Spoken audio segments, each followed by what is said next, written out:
শার্টটা খুললে দি সালমান খানের বডির বাইর করে টিকপি আমার লগে। এ বাসু ভাই আপনি শার্টটা খুলে বডিটা দেখাই দেন তো।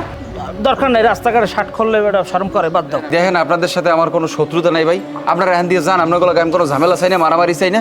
আপনারা যদি এখানে থাকেন কোনো ঝামেলা করতে চান তাহলে কিন্তু খারাপ হয়ে যাবে বিষয়টা। যান যান। তোরে হাসার তো কইছি তুই হাসা। এই হাসা। এই রূপা তুমি যাও। এই, রূপা তুমি যাও না, রূপা। এই রূপা দাঁড়াও, এই রূপা দাঁড়াও।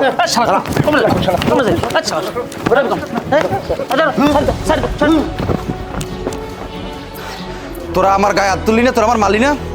আমি যে কেডা তোরা আমার চিনো নাই, তোকে আমি দেখছিলাম, তোরা মনে রাখিস। আমি দেখছিলাম তোকে মনে রাখিস তোরা। রূপা গেলে কই?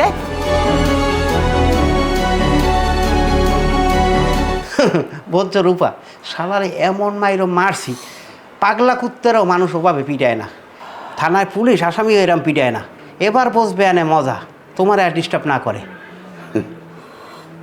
ঘটনা হয়েছে আমি তো আবার হাত দিয়ে মারতে পারি না, আর আমি বাও হাত দিয়ে এমন জোরে গেটি বাঁচাইয়া লাথি মারছি, ও আর মনে হয় গেটির রক হিরিয়ে গেছে। আমার যে সালমান খানের বডি, আমি একটা থাবর মারছি আর 10টা মারার হোমান। সবাই মারতেছে, আমার মারার কেউ সুযোগ দিল না।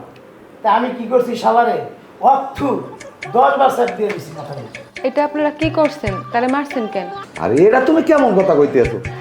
ওই শালার বউ শালায় তোমার হাত ধরে টানাটানি করে জোর করে তোমার লই দিতে চাইছিলে, তাই ওরা কি মারমু না, ওরা কি আদর করবো না, সোমা দেবো? তারে মারা আপনাকে একদমই উচিত হয় নাই, বেচারা মনে হয় অনেক ব্যথা পাইছে। না এগুলো একদম বাড়াবাড়ি, মানে এগুলা কি? রাস্তায় একটা গুন্ড শেষরারে ধরিয়ে মারছি, সেজন্য তোমার এত কষ্ট পাওয়া কি আছে? তুমি তো খুশি হও। হ্যাঁ ঠিকই তো, এই তো। সে রাস্তার শেষরা গুন্ডা না, সে অনেক বড় গুন্ডা। সে এখন পর্যন্ত 12টা হাফ মার্ডার করছে। হাত মারা সেইটা আবার কি? মানে এখন পর্যন্ত সে 12 জনের মাইরা আদমরা করছে। সে অনেক বড় গুন্ডা, তার নাম হচ্ছে ডান্ডা সুজন। সে অনেক বড় গুন্ডা। কি কইলা? ঝান্ডা সুজান? এবার এতদিন খালি ডান্ডা সুজনের নামই শুনছি, কিন্তু সই দেই নাই, আজকে সামনাসামনি দেখছি। তার শুধু সামনাসামনি দেই না, তারা ধরে মারছি। হয় আল্লাহ, কি হইলে আমরা না জানি ওই যে ডান্ডা সুবিন্দারে মারছি। এখন যদি পায় আমার হেলথ, আমার ট্যাংরি ম্যাংরি ছুড়িলে আমার ঠান্ডা করবে। আল্লাহ তুমি রহমত করলে, আমরা ভুল করছি, আমাকে ভুলেই গেছে, আমাকে জোর কিছু না কয়, আমরা ভাইকে মিললে যাবো জন দেওয়া হইল না। এই তুমি কানতে আছো কেন? আপনারা আমার স্বামীরে মারবেন, আমি কানমূলত কি করবো? তোমার স্বামী মানে কি কইতেছো তুমি? সে এই পর্যন্ত 3টা হাফ মার্ডার করছে, 4 মাস ছিল জেলে।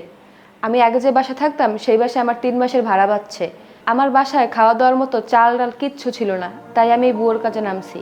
সে জেল থেকে বের হইয়া আমার খুঁজা বের করছে, এখন তার সাথে আমরা নিয়ে যাইব। হে যদি তোমার স্বামী হয় তা তুমি হেল লাগে যাও না কেন? মুখ লাগে চেঁচামেচি করছো কা?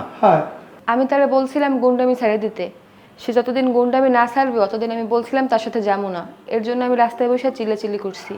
তোমাকে স্বামী স্ত্রীর মাঝখানের মধ্যে দিয়ে আমি ফেসে গেলাম। কদে বেড়ায় এখন কি একটা উদ্যোগে বললাম, এই ডান্ডা সুজনের ডান্ডার বাড়িতে আমি কেডা বাঁচাইবে? আমি এই মেসেই থাকবো না, ভালোই আমি। কি একটা ঝামেলার ভিতরে এখন ফালাইছে কো।